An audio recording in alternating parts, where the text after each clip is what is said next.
ating pong topic ngayon, the Spirit-Controlled Life. Madalas po sa ating pong buhay, iba't iba ang senaryo ang ating nararanasan. Hindi po, madalas maganda pero hindi po lagi minsan maganda. Jesus shows us the way to control our lives when temptation comes. In Matthew chapter 4, verse 1 to 4, sabi, ito po yung sinabi, He was led, ito na lang po yung istorya, He was led, the Holy Spirit led Jesus Christ to the wilderness upang siya po ay subukin para hindi po bumagsak, hindi para po lalong to purify, malaman po na lalo po siyang ma-purify. No? Kasi po, yun po yung mag-uumpisa ng after that, mag-uumpisa na po ang kanyang ministry. Sa kanya pong pagpunta roon, it takes 40 days and 40 nights, hindi siya kumain. Wala po siyang pagkain, 40 days, mahirap po para sa atin. Wala naman po nasabing hindi siya uminom, pero sinabi po, hindi siya kumain for 40 days and 40 nights. Tayo po kaya, baka minsan, 2 araw, 1 araw lang tayo hindi kumain, medyo iba na ang ating anyo, no? Baka ma-high blood na tayo. Or ma-high blood dahil walang pagkain po. Pero napakahirap sa kalagayan natin ngayon, kung 40 days and 40 nights, hindi tayo kakain. Sapagkat ang ating pong expectancy sa buhay natin ngayon mas mababa na. Siguro subukan mo lang na maka-isang linggo ka hindi kumain, or 3 araw na hindi kumain, baka papasok na yung karamdaman sa iyo, or manghihina tuluyan. Naranasan ng Panginoong Isus during 40 days na hindi siya kumain, yung siyempre gutom na siya. Sa ating pong buhay, kapag tayo, kung ano yung weak side ng buhay natin, doon tayo inaatake ng kaaway. At nga po, inalok siya, kung talagang sabi na, ito na dumating yung tempter, Diablo, sabi niya, talagang ikaw yung anak ng Diyos. Tumbatong to, gawin mong tinapay. Siyempre, kung ikaw naman may kapangyarihan, kung ikaw naman, magagawa mo yun eh. Pero hindi siya nagpailalim sa kagustuhan at pagtutokso ng demonyo. Sabi niya, nasusulat, hindi lang sa tinapay nabubuhay ang tao. Amen po ba? Saan po ba nabubuhay daw ang tao? Sa bawat salitang namumutawi sa bibig ng Diyos. Ibig sabihin, ang bawat salita ng Diyos na ating naririnig at pinupulay-pulay ay pagkain ng ating kaluluwa na nagpapalakas sa ating spirito. Even God set borders on patience. Ang ibig sabihin, may hangganan din ang pagtitimpi, ang pagpapasensya ng Panginoon sa atin. O, meron. Paano? Titignan po natin yung tablat, di ba? Si Noah. Dahil sa labis na kasamaan na ng mga tao, wala na silang iniisip kundi sarili nila at ang paggawa ng kasalanan. Minabuti ng Diyos na magpaulan ng 40 days and 40 days. 40 days din, no? At walang tigil na ulan. Kamakailan na-experience natin, walang tigil na ulan, 3 araw lang. 3 araw lang pero lumubog yung lumubog ang Marikina, yung Maynila, talagang binaha. Even Cavite na declare, state of calamity rin tayo. Dahil sa walang tigil, 3 araw lang po rin. How much more yung 40 days? So, balikan natin, and also yung boundary ng Lord, yung hangganan ng Lord. Sa sobrang kasamaan ng Sodom at Gomorrah, wala na silang iniisip kundi sarili nilang satisfaction. Kahit lalaki sa lalaki, nakikipagtalik. Kahit babae sa babae, minsan may nakwento rin during the time of Babylon, kahit hayop, dinagahasa na rin ng mga tao. Wala nang moral ang mga tao during that time. Kaya pinadala niya ang kanyang anghel at sabihin, iligtas si Lot, at sabihin, bugunawin ang Sodom at Gomorrah. Sa pamamagitan ng pag-ulan ng apoy. Yung una, pag-ulan ng tubig na bumaha at pumitin sa buhay ng maraming tao. Pangalawa, umulan ng apoy. Pangatlo, alam niyo po, even Jesus Christ Himself set boundaries. O yung meron din kahangganan ang kanyang pagpapasensya. Paano? Doon po sa temple, nabalitaan niyo na rin po, di ba? Itinabi niya rin, tinumba niya lahat, yung mga upuan, yung mga lamesa ng mga nagtitinda roon. At supportahan po natin ang mga Bible verses, yung mga sinasabi. About the plan, sabi po, in Genesis chapter 19 verse 13, sabi po, dahil lilipulin namin ang lungsod na ito, sabi niya, unahin po muna natin sa the plan. Sa Genesis chapter 7 verse 4, 7 days from now, sabi niya kay Noah, I will send rain on the earth for 40 days and 40 nights, and I will wipe from the face of the earth every living creatures I have made. Sabihin, lilipulin na raw lahat ng Diyos. Ang mga tao dahil wala na silang inisip, kundi kasamaan. Pati yung mga ibon, pati mga hayop na damay dahil sa kasamaan ng mga tao. Ang tinira lang si Noah at ang kanyang mga anak, maging mga manugang.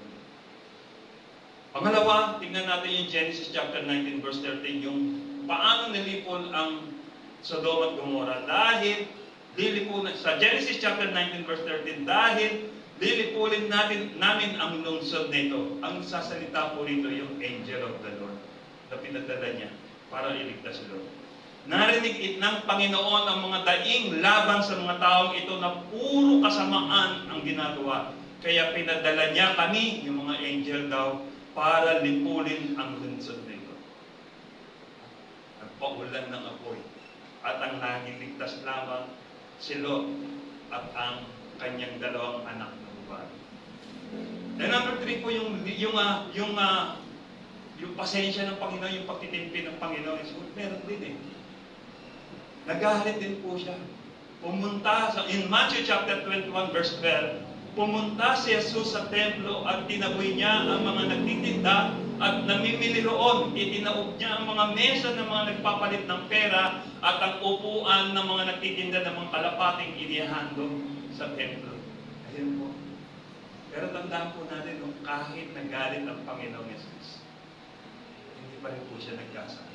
Ang kinagaling niya po rito, yung paglapastangan ng mga tao sa templo na naitayo para gawing sambahan, handugan sa ating Diyos. Dahil sabi niya, sapagkat ang malasakit ko sa iyong templo, sabi ng Panginoong Hesus, ay parang apoy na nagnidiyak sa aking puso. Sabi ng Panginoon yun. So masasabi po natin dito, there is limit sa mga, meron ding hangganan ang pagpapasensya ng Panginoon. Even yung forgiveness po ng Lord, He said, meron din pong limit. Okay, ang Diyos natin ay mapagpatawad, patatawarin ka sa lahat ng gaano kalaki kasalanan mo, gaano kabigat ang kasalanan mo, pero may isang kasalanan siya na hindi niya mapapatawad kailanman. Alin po yun? In Matthew chapter 12, verse 31, sabi, and so I tell you, ang nagsasalita rito ang Panginoong Hesus, every kind of sin and slander can be forgiven, but blasphemy against the Spirit will not be forgiven. Isang karakter lang po sa Bible ang nasabi po rito na nag-blaspheme sa Holy Spirit na hindi na pinatawad. And that is the enemy, the demon. Sabi, minsan natatanong ko rin, bata-bata pa sa pananampalataya. Bakit ang Diyos na hindi mapagpatawad at hindi pinatawad? Ang mga demonyo, ang tanong naman dito, humingi ba ng, nagsisi ba mga demonyo? Or, ano ba ang kasalanan nila? Bakit hindi sila mapatawad? Salamat sa God bless you. At sabi, isang kasalanan na hindi pwedeng patawarin at hindi mapatawad ng Diyos ay ang pagtungayaw sa Holy Spirit. So ito po ang level. Yung set ng boundaries ng Lord, yung limit niya ng pagpapatawad. Mapapatawad lahat ng kasalanan. Kahit gaano mang kalaki, gaano mang kabigat, wag lang ang pagtungayaw sa Saktong Espiritu. Isa naalala ko po nung ako po ay bata pa, medyo squatter po kami natira, sabi. Pag kami po pinuprovoke ng away, sabi, hanggang dito ko lang. Pag lumagpas ka dyan, santo ka na. Dahil lumagpas. Hindi, hanggang dito na lang. Dahil lumagpas pa rin. O sige, diyan ka na lang. Hindi naman amin yun. Aalis na lang ako. Meron pa isang bagay. No? Sa akin po mananap. Nung ako po ay bata, yung limit ko rin po ng pagpapasay, sige, okay lang, murahin mo. Huwag mo lang mumurahin nanay. Ganun sa akin. At talaga kahit ano pa nang nangyari, ano man ang gawing, ano man ang pagkakataon kapag yung nanay ko na nadamay. Medyo ibang usapan na po talaga. As time goes by, habang ako yung binago ng Panginoon, meron pa rin po akong limit. Pero dapat, hindi po dapat, ano. Sabi ko sa sarili ko, pagkakamali mo lang, bibingo ka na. Nakakatlo ka na, yan na. Pero sabi niya, Lord, ang pagpapatawad 70 times 7. Tatlo pa lang yun di ba? So, nababago pa rin. Hanggang saan? Kayo naman po ang tatanungin ko. Hanggang saan ang level nyo? Bago kayo sumabog. Bago maubos ang pasensya nyo. Kamakailan na, sabi natin kanina, nag-uulan, 3 araw, 3 gabi, tuloy-tuloy ang pagulan, na nagpapabaha na sa syudad, mag-isang lugar natin. So, dahil doon, umaapaw yung dam. Ngayon, meron certain level yung dam natin para magpakawala ng tubig. Dahil kapag pinaapaw, maaaring masira rin ang dam. So masasabi natin, even yung dam, meron certain limit para magpakawala ng tubig. Ganon din po sa atin. Yung pasensya po natin, yung pagtitimpinit natin, ay meron din pong limitasyon. Parang lobo. Tuloy mo lang ng tuloy na lagyan na ng tubig. Ay, lagyan mo lang ng lagyan ng hangin. To the point na umabot siya sa limit niya, hindi po ba pumuputok? Sumasabog. Ganun din po sa atin. Damdamin kung tayo po ay laging nag-iipon. Nag-iipon ng sama na loob, ng galit, at darating ang time, sasabog ito. Kaya ano pong dapat natin gawin? Ito pong ilustrasyon. Subukan mong lahat tayo, subukan nyo. Subukan po natin Inhale. Hindi ko pa sinabing mag-exhale Subukan nyo po. Sige, once again. Inhale. Inhale ulit. Inhale ulit. Di mo ba ang hirap? Kinakailangan ilabas Kasi kailangan ilabas dahil carbon dioxide na yun. Pag pinasok mo, oxygen. Pag nilabas mo, carbon dioxide na. Nakakalaso, nakakasira. Di ba? Ganon din po sa buhay natin. Kapag nakakaranas ka ng mga sama ng loob, hinanakit, galit, lipas mo lang ba? Padalangin mo, ilapit mo sa Panginoon. Dahil kapag hindi mo itong nilalabas, darating din yung time ng hangganan mo. Sasabog ka. At to the point, pag sumabog ka, magagalit ka, di ba? Pag nagalit ka, prone ka ng magkasala. Kaya sabi ng Panginoon, kapag kayo magagalit, iwasan yung magkasala. Kasi kapag nagagalit din tao, malapit na sa pagkakasala, nakakapagsalita na ng mga mura, masasakit na salita, nakakagawa na ng nakakapagsakit, nakakapanakit na ng kapwa, pag nagagalit. Kaya madali ang pagkakasala. Kaya pagka tayo po, mahina ang ating pagpipigil sa ating sarili, ang mangyayari po, prone po tayo sa pagkakasala. And sin hinders people to come closer to God. Ano po ba nang nangyari kay Eva at Adan nung nagkasala sila? Nakalapit pa po ba sila sa Panginoon? Nung hinanap sila ng Panginoon, nasaan kami? Nasaan kayo, Eva at Adan? Nung nagkasala sila. Nandito po, kasi nakita namin parating kayo. Kaya nagtago kami. Kaya itong sin na to, itong kasalanan ito, ang nagiging hadlang, ang nagiging puwang sa paglapit natin sa Panginoon.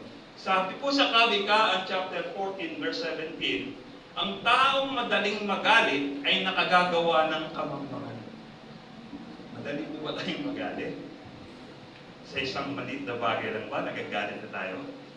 Kasi Kapag karaw po madali tayo magalit, nakakagawa tayo ng mga stupid things, yung mga bagay na hindi nakalulunod sa Panginoon, at nakakagawa tayo ng mga bagay na destructive things na hindi nakakagawa sa Panginoon. Ang tama panlin lang ay kinapuputan. Sabi ko rito, a quick-tempered person does foolish things. Para maiwasan po natin paggawa ng mga foolish things, iwasan po natin, palawakin po natin yung self-control natin. Kaya po, para po umiral ang ating self-control, ang ating pong pagpipigil sa ating sarili, kailangan po pagpapasensya is required. Sabi po sa Kawikaan chapter 14 verse 29, ang mapagpasensya ay mas higit na ang karunungan. Ngunit ang madaling magalit ay nagpapakita ng kahangalan. Kaya pinilin po natin. Alam niyo po itong self-control na itong natabi po natin is one of the fruit of the Holy Spirit. Kaya bandang hinuli po siya, pero sa totoo lang po, it always applies in our daily life. Kailangan po lagi natin maging mapagtimpi, mapagpasensya. Kapag dumarating po yung time, halimbawa, even the message, kung nakikinig po tayo ng message, dumarating yung time, kung hindi sinasabi yung speaker, kailangan pa rin magpasensya. Umunawa. Anong malay mo? Hindi mo kayo na-apply ang message na naririnig. Darating din yung time, maalala mo. Sapagkat ang salita ng Diyos ay hindi nababaliwala. Amen po ba? Ang salita ng Diyos ay nagiging pakinabang sa buhay ng bawat nakikinig. Sabi po sa, it is better a patient person than a warrior. One with self-control than one who takes the city. Sabi ko sa Kawikaan chapter 16 verse 32, higit na mabuti ang taong mapagpasensya kaysa sa taong makapangyarihan. Higit na mabuti ang taong nakapagpipigil sa sarili kaysa sa taong nakakasakop ng isang lungsod. Kung maaalala po natin si Haring David, ay talagang great warrior po siya. At marami po siya mga bansa na nasakop dahil po sa kanyang kagitingin. Subalit dahil sa kakulangan niya po ng self-control, minsan nakita niya si Bathsheba na naliligo. Naliligo. At nagustuhan niya, nagandahan siya. At dahil doon, pumasok ng kasalanan. Napatay niya, pinapatay niya ang asawa at inangkin ng babae. Naging asawa. Pero ang Diyos natin hindi natutulog eh. Nakikita ang lahat. Isinawalat ang lihim niyang kasalanan ginawa sa harapan ng maraming tao. Ang tanong lang dito, kapag kayong mga sikreto natin malulupit, o yung mga sikreto natin na tingin natin tayo lang nakakaalam, at isiniwalat bigla ng taong hindi mo naman kakilala na isiwalat, how do we react? Magagalit ka ba? Totoo naman. Dahil ginamit lang siya ng Panginoon. Pero ang ginawa po ni King David, nung binulgar ang kasalanan niya, hindi po siya nagalit. Madalas kapag kahari, ganun, binubulgar yung mga kasalanan nila, yung mga katiwalian ng mga hari, ng mga propeta. Ano po ginagawa ng mga hari? Pinapupugutan ng ulo yung mga nagsisiwalat, yung mga propeta nagsisiwalat. Pero ito kay Haring David, hindi ganun ang ginawa niya. Hari siya, pwede niya papugutan ng ulo yun.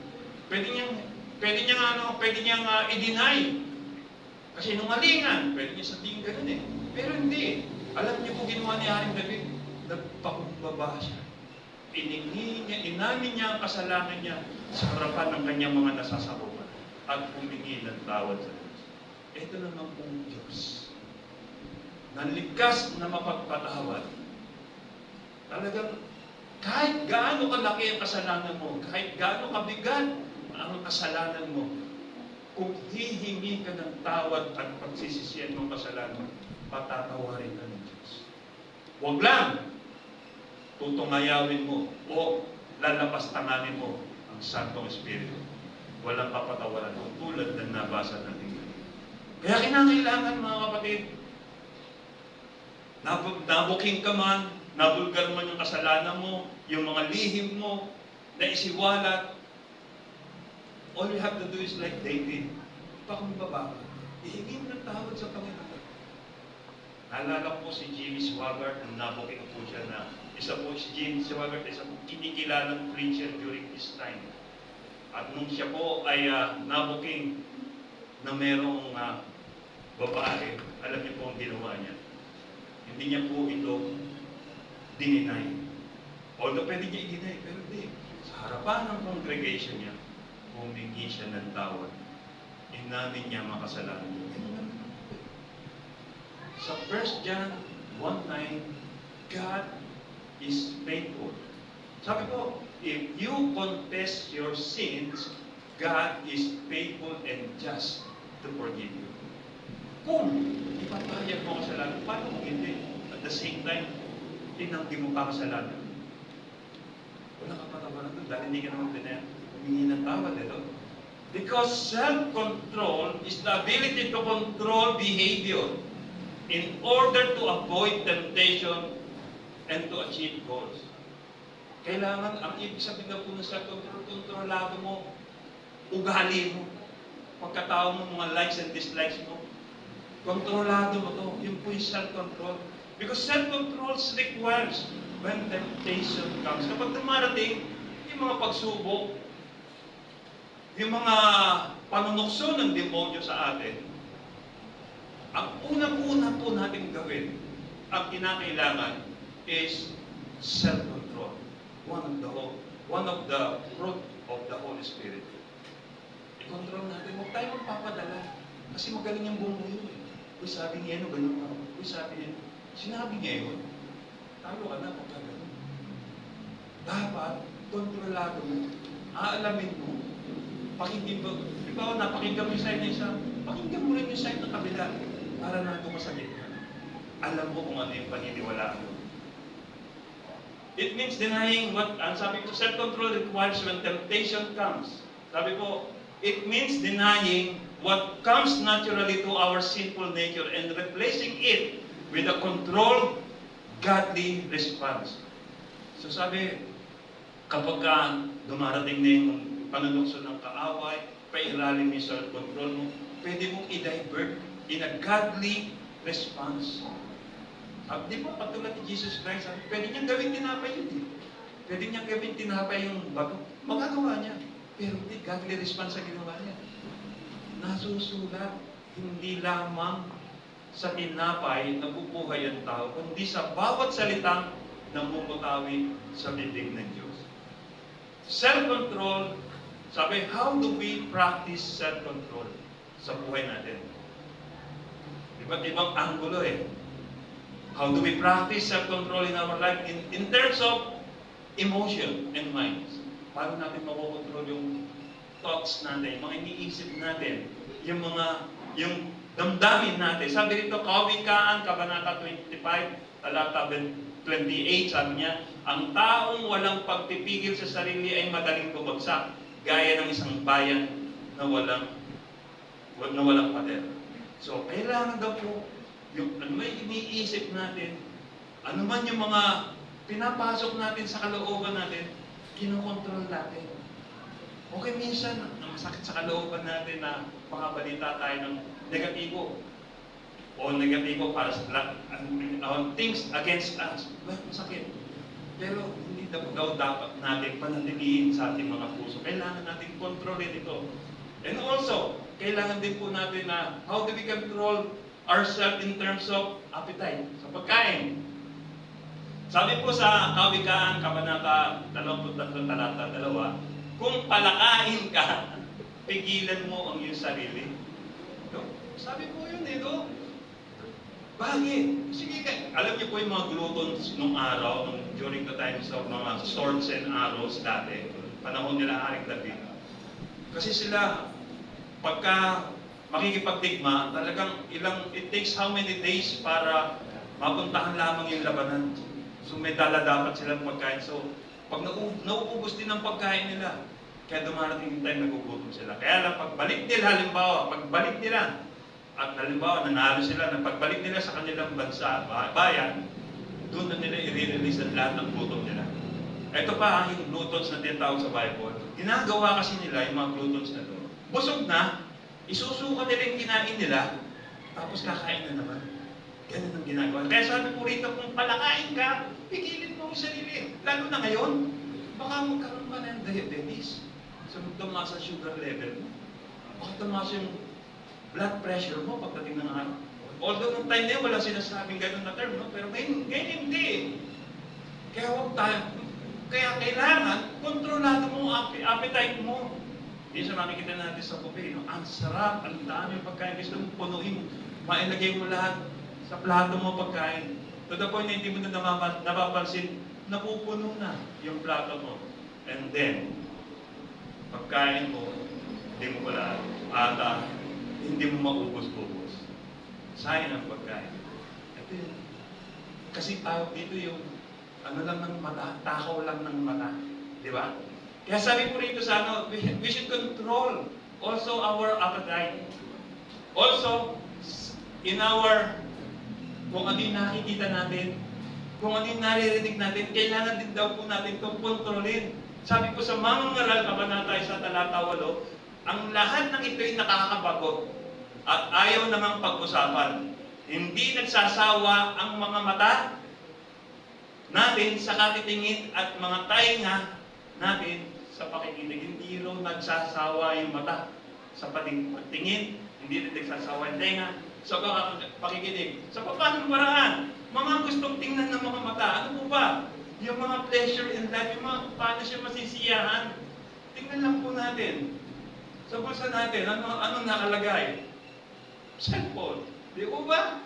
Cellphone natin, tingnan mo. Madalas, and even yung mga gadgets natin, gusto natin itong makita, marinig, makita yung mga videos, yung mga reels. Para yung mga videos, even yung mga, halimbawa, tingnan mo, even pagtulog natin, katabi natin sa pagtulog yan. Pupunta ka sa CR, dala-dala pa rin cellphone mo. Ay, yung mga gustong tingnan ng mga mata eh. Kaya po, tingnan po natin na, even, ano pa yung mga gusto makita ng mga mata? Flesh, greed, desire. Yung lust. Di ba? Nakakalungkot isipin, no? Even sa cellphone, meron ng mga porn sites tayong nakikita. At nakakalungkot isipin, minsan, yung mga anak natin, o yung mga mahal natin sa buhay, nakakapasok dahil dito. To the point na, nagkakasala na sila. Sabi po sa Mateo, Kabanata 5, talata 28. Ngunit sinasabi ko sa inyo, ang tumingin lang sa isang babae ng may masamang pagnanasa ay nagkakasala ng pamamalo niya sa kanyang isip. Kaya we have to control kung ano yung nakikita natin. Kung ano yung pwedeng masiyahan ang mata natin na baka minsan nasisiyahan niya ang mata natin, yung pagdinig natin, pero ikinapagkakasala naman po natin. Isa pang bagay na dapat daw po natin kontrolin sa buhay natin, and that is our words. Yung mga sinasabi natin. Kamikahang Kabanata 12, talata 18, ang pabigla-biglang salita ay nakasusugat ng damdamin. Ngunit ang magandang salita ay nagpapagaling. So, either of the two na effect ng pagsasalita natin, either constructive or destructive. Saan po tayo doon kapag nagsasalita tayo? Hindi na mapapalik yung salitang masakit na binitawan mo sa iyong kapwa. Kaya sabi, maging maingat ka. Kasi ito yung salita na to, paglabas nito, hindi na pwedeng bumalik. Parang yung dura mo, hindi mo na pwedeng ibalik sa iyong mga labi. Kaya kinakailangan, kontrolin natin yung mga sinasabi natin. Self-control involves disciplining ourselves, helping ourselves to be kind of people who walk with God. Ganun daw po.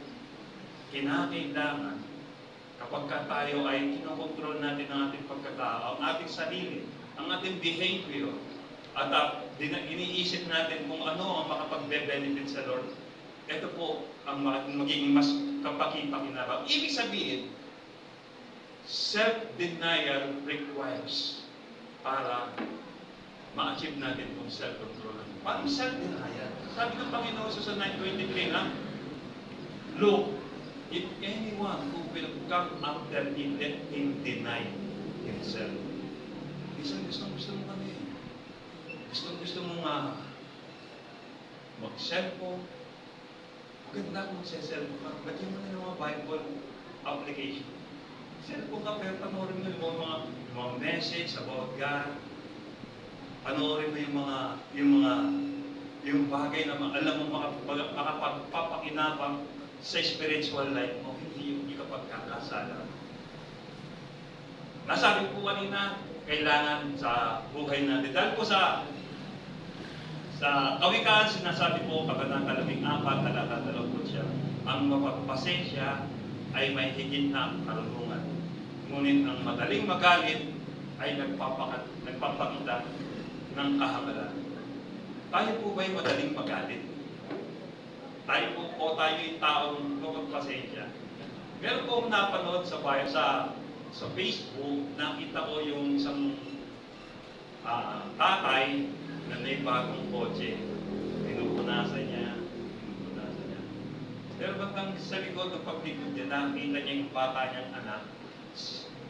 Yung bato sinusulatan yung kotse niya at nagkaroon ng mga tawag dito, scratches.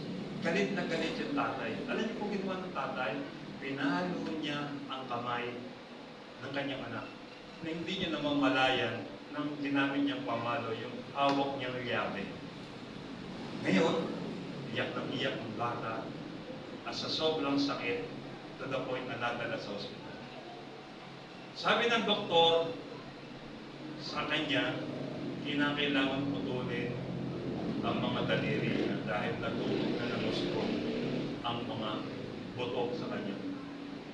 Paggising ng bata sa kinahigaan niya sa ospital, sabi niya, where is my fingers? Nasaan ang aking mga daliri? Sabi niya.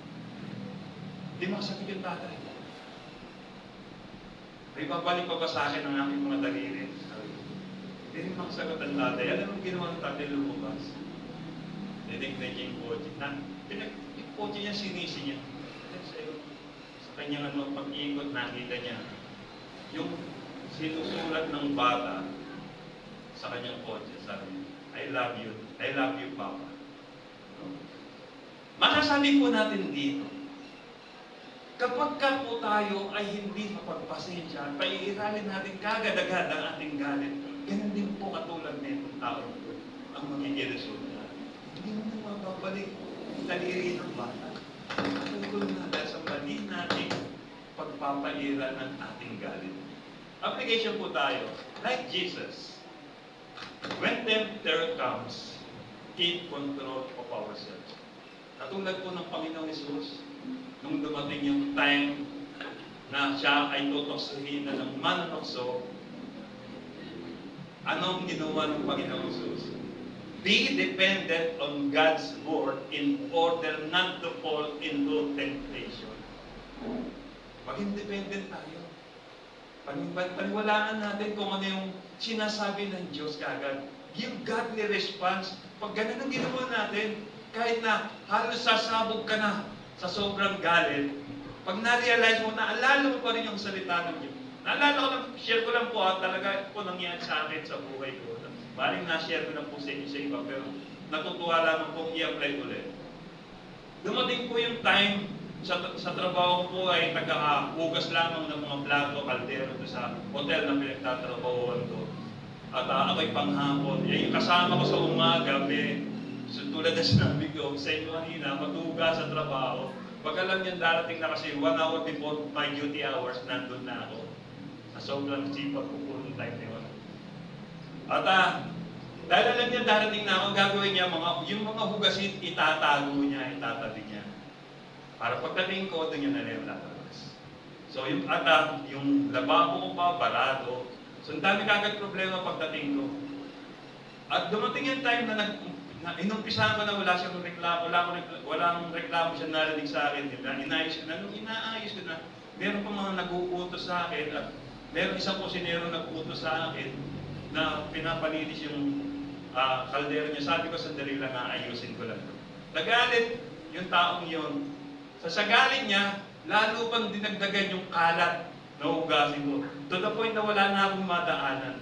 Sabi ko sa sarili ko, talagang napuno na ako dahil yung taong yun malakas mag-asar sa akin dahil born again ka, di ba? Born again. Para bang persecutor itong tao na to. Eh yung time na yun talaga di ko na mapigilan. Alam niyo po ginawa ko, sinugod ko na po siya. Bahala na, sabi sa sarili ko. Pero nung malapit na ako sa kanya, hindi ko po alam kung ano nangyari, bakit nasabi ko to. Best na po, pagbayan ko na sana. Napag ganun ako sabi ko, alam mo, mahal ka ng Diyos. Kahit ako nagulat po ako, bakit ko nasabi yun? At nung tumalikot na ako, inayos ko na po yung mga trabaho ko at yung pinapagawa niya, ginagawa ko. Nakita ko po, tinutulungan niya na rin po akong magayos. Sabi ko natin kanina, di ba? There is power in the name of Jesus. Inalit natin kanina. Amen po ba? Yung magmawin. There is power in the name of Jesus. Amen po ba doon? Amen.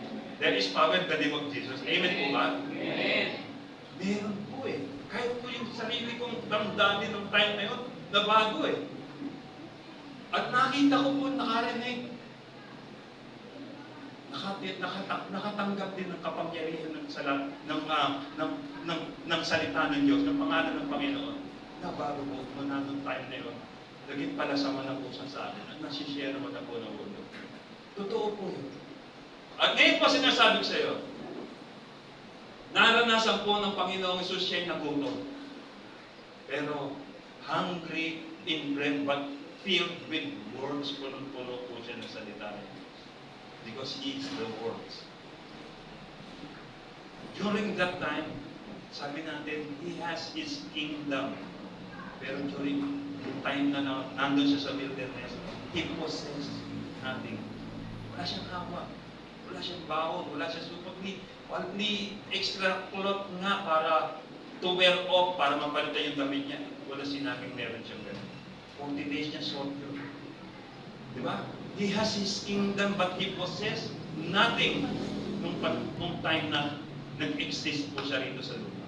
In our conclusion po, sometimes the Spirit lead us to the wilderness of our life where we experience emptiness and nothingness. Dumarating sa buhay natin, kala natin, ngayon masaya tayo. Pero darating at darating sa buhay natin, ililipat ka ng Panginoon sa isang emptiness and nothingness of your life. In the wilderness of your life. Ngayon, pag nandun ka na, how do you respond?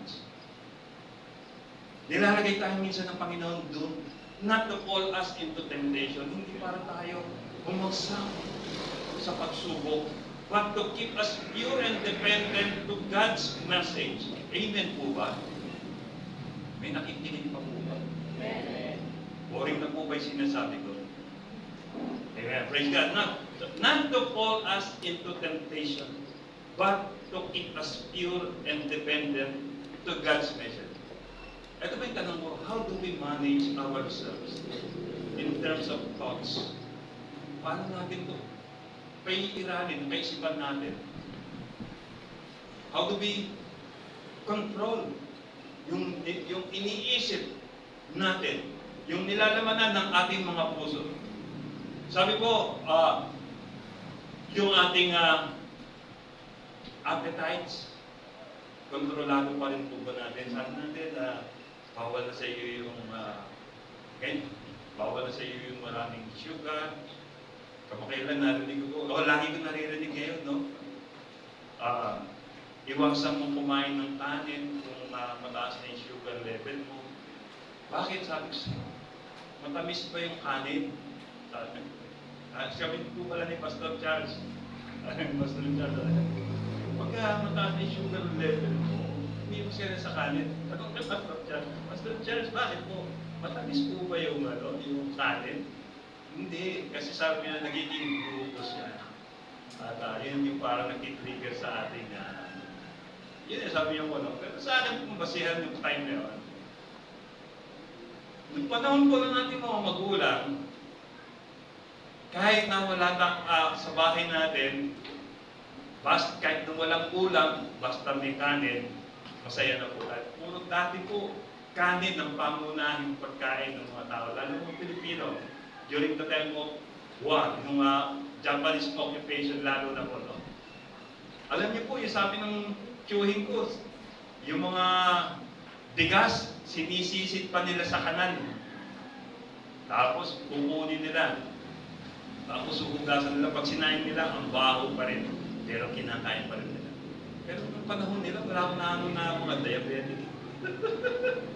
Yun po yung inaano ko lang po sa atin dahil marami pong verses sa Bible na pinapakilala na yung mga trigo ay itinatampo sa Bible. At lang po, how do we manage ourselves in terms of thoughts? Our words. Masakit pa rin kung magsalita or nakakatulong na ang salita mong sinasalita sa iyong kapwa na nakipag-encourage o ba? Kasi batayin natin sapagkat sa pamamagitan ng ating mga sinasabi pagdating ng araw, yun po yung magiging kahatulan sa atin.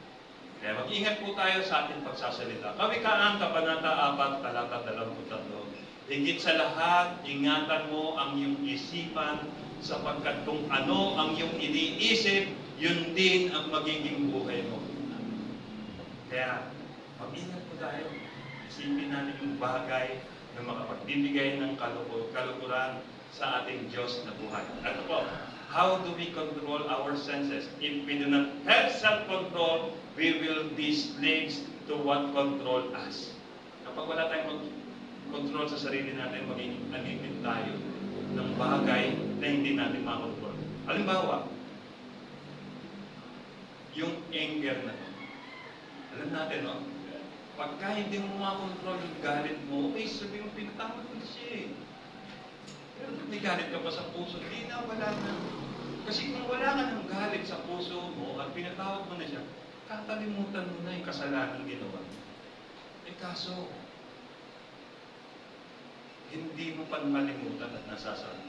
Hindi pinatawad mo na siya. Isa na lang bagay, kung talagang kayo ay nakapagpatawad na sa mga taong nakapagkasala sa inyo, meron kayong ginagawang daan para to restore relationship, para makagawa kayo ng bagong samahan, bagong memories sa buhay niyo. Ibig sabihin, binubuksan mo pa rin yung pintuan sa iyong puso para magpatuloy ang samahan ninyo. Kasi kapag walang forgiveness and forgetfulness sa buhay, walang reconciliation din mangyayari. Kaya ang Panginoon, kinalimutan niya ang ating mga kasalanan nung tayo ay humingi ng tawad mula past hanggang ngayon. Yung mga nung hiningi natin ng kapatawaran, kinalimutan na lahat ito ng Panginoon. Kaya wala nang paraan para sa atin, balikan pa natin. Dati ganito ko, kaya ito nga kasalanan, pinatawad ka ng Panginoon doon. Nung time na humingi ka ng tawad at kinalimutan niya na yun, kalimutan mo na rin. Kaya nagbubukas ang Panginoon ng pintuan para magkaroon kayo uli ng another reconciliation, ng another revival ng inyong pagkikita, pag-uusap, ang pagtatagpo. Don't let anger and pride rule over you. It will destroy you. Let life be controlled by the power of the Holy Spirit. Tayo po lahat ay tumayo. Hallelujah. Glory, glory to the Lord. Habang tayo po ngayon ay nakatayo, mari po ba natin iyuko ang ating ulo at ating pong alalahanin ang ating sarili.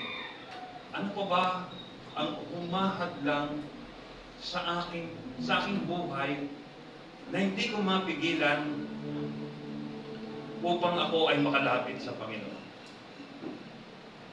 Meron pa bang galit?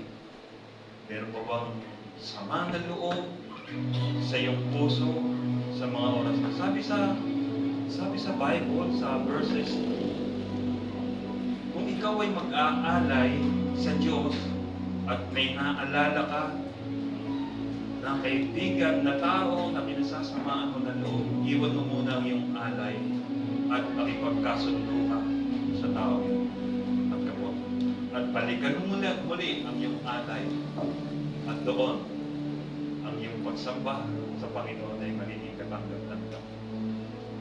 Sa mga oras na to, siyasatin natin ang ating isipan, ang ating mga puso. Ano ba ang laman nito? Meron pa bang pintuan na nakabukas to restore a new relationship in our life? How do we manage our self-control? Kontrolado pa ba natin ito? Minsan, we allow things na kumontrol sa atin na bagay na dapat tayo kumokontrol dito. Meron pa ba tayo mga bisyo na hindi natin maisuko sa Panginoon? It's about time to surrender it to the Lord. Anumang bagay ang nakikita natin sa ating puso sa ngayon na alam natin hindi nakalulugod sa Panginoon, it's about time to surrender it to the Lord. Ilapit natin sa Panginoon. And our God is willing to restore us. Baguhin tayo according to His purpose in us. Tayo'y manalangin. Panginoong Diyos, kami nagpapasalamat sa iyo. Sapagkat ang mensaheng ito ay naaangkop sa aming pagkatao. Tulungan mo po, Panginoon, na kami ay maging mapagpigil sa aming damdamin, sa aming pananalita, sa aming mga isipin, sa aming buong pagkatao, O Diyos. At we allow the Holy Spirit, Panginoon, na siyang manguna, kumontrol sa aming mga buhay. Upang sa gayon, sa mga nalalaping sandali ng aming mga buhay, maparangalan ka namin, mapapurihan ka namin, O Diyos. Kami ay kikilos, lalakad, ayon sa dakilang kalooban mo. Isinusuko namin ang lahat ng mga baggage natin. Lahat ng mga bagay na hindi nakalulugod sa iyo, Lord. Anger and pride na po, Lord God. Sama ng Lord, resentment, Lord. Kami binibigay namin ito. Yung mga, even the vices, yung mga bisyo po namin, Lord God, binibigay po namin ito sa iyong kamay. Panginoon, narito kami. Baguhin mo po kami. Tulad po ng awit na inawit ni David, restore unto us the joy of our salvation, Lord. Maraming pong salamat, Lord. Sa iyo lamang po ang pinapataas na papuri, pasalamat sa pangalan ni Jesus. And everybody say, Amen. Amen.